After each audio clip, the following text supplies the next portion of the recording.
Assalamualaikum warahmatullahi wabarakatuh. Silahkan yang mau bertanya, monggo. Mungkin ada lagi? Ya. Assalamualaikum warahmatullahi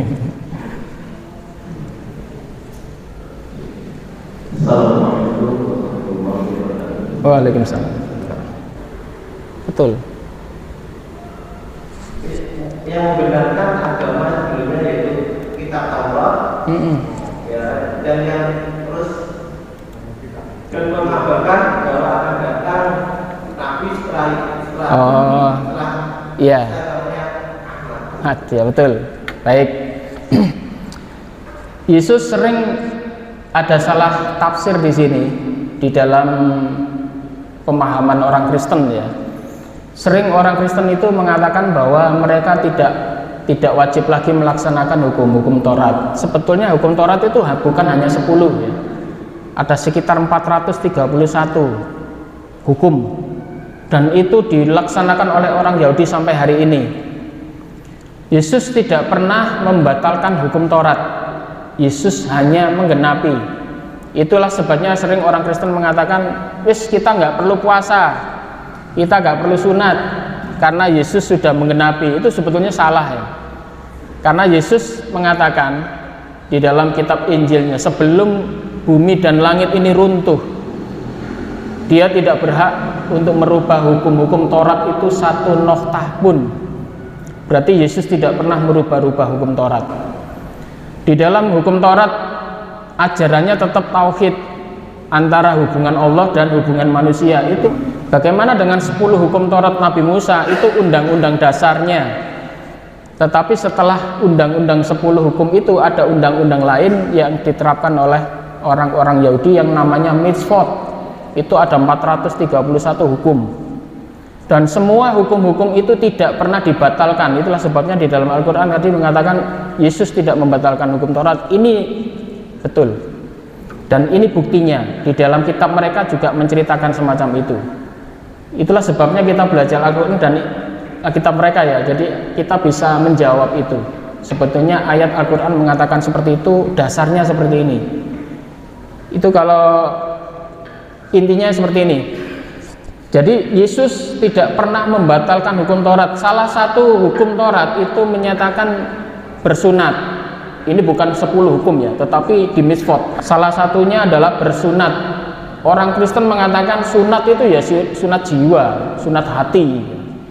Padahal tidak pernah Yesus mengajarkan sunat itu sunat hati. Itu salah satu contoh.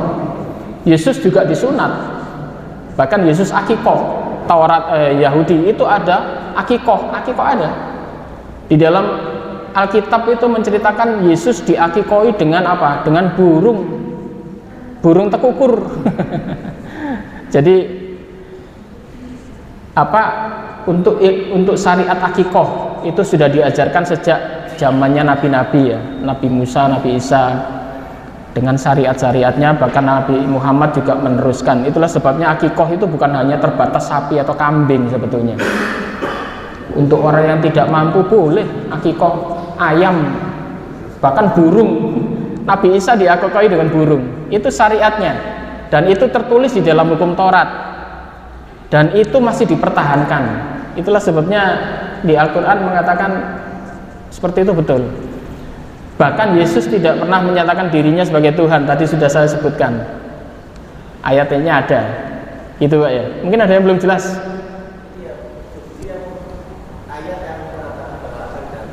Ya, Ahmad. Baik. Ini ada kisah lagi untuk soal Ahmad. Orang Kristen meyakini bahwa setelah Yesus terangkat ke dalam surga, mereka mengatakan nanti akan turun yang namanya Roh Kudus. Tetapi di dalam Alkitab itu sudah disebutkan bahwa sebetulnya bukan Roh Kudus yang disebutkan, tetapi seseorang. Saya nggak usah buka kitabnya ya, nanti terlalu lama. Di dalam kitab Injil diceritakan Yesus sebelum meninggalkan murid-muridnya, Yesus mengatakan nanti sepeninggalku akan ada turun seseorang yang akan menuntun kalian. Dan seseorang yang akan menuntun ini ditafsirkan oleh orang Kristen adalah Roh Kudus. Di dalam ajaran Kristen saya dulu di Pantai Kosta itu ada ibadah kepenuhan Roh Kudus. Ada orang yang berbisa berbahasa roh, biasanya bahasa lidah itu ya, yang seperti orang kesurupan itu. Saya dulu pernah mencari kepenuhan Roh Kudus itu biasanya di Bukit Tretes itu, ada rumah doa di sana. Itu kita 7 hari 7 malam, siangnya puasa baca kitab suci, malamnya ibadah pencarian Roh Kudus. Mereka meyakini ini, bahwa sepeninggal Yesus yang akan turun itu sebetulnya Roh Kudus. Nah itu sebetulnya salah tafsir ya. Yesus sudah meramalkan bahwa nanti setelah aku tidak ada itu akan muncul seseorang, dan itu ditafsirkan munculnya Roh Kudus.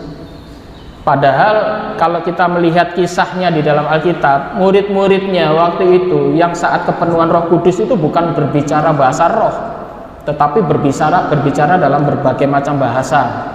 Tetapi orang-orang Kristen sekarang mengartikan bahwa murid-murid kepenuhan Roh Kudus itu seperti orang kesurupan itu. Ngomongnya udah nggak karu-karuan. Bahkan dulu saya sampai 7 hari itu nggak berhasil penuh itu. Soalnya yang penuh dapat pita nanti. Orangnya sampai trans gitu ya, geblak-geblak, bahasanya udah bahasa lidah itu, dan saya nggak lulus.